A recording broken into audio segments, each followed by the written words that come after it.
And good evening, everybody. I'm Tyler Matheson. And I'm Sue Herrera in for Susie Garrett. A very busy news day for a pair of U.S. automakers, General Motors and Tesla. We begin this evening with GM. 5 years after emerging from Chapter 11 bankruptcy protection, promising to be a better-run company that would respond to consumer demands and make better cars, the company is under the gun again. Late today, the U.S. attorney in New York City launched a criminal investigation into the automaker for a decade-long delay in recalling 1.6 million cars with faulty ignition switches, a problem that caused 13 deaths.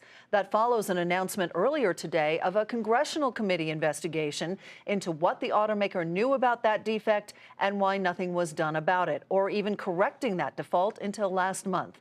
Making matters worse, GM knew about that problem for 10 years, and so did federal safety officials. Shares of GM tumbled 5% today on news of that investigation.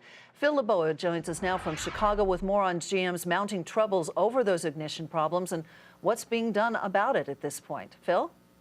You know, Sue, what's interesting here is that you've got more investigations that are coming up for General Motors, and now you have a criminal probe, and it may not result in any criminal charges being filed against General Motors, but anytime you put potential criminal actions along with 1.6 million vehicles recalled, you have a lot of people, potentially consumers, who will look at this and say, has anything changed at General Motors? That's ultimately going to be the main question that a lot of consumers have. Have things changed at General Motors, or is this the same company making similar kinds of mistakes that it made before it went into bankruptcy? For CEO Mary Barra, this is truly one of the toughest challenges she's going to face as a CEO, and it's the first big one she's facing just a couple of months after she took the top spot.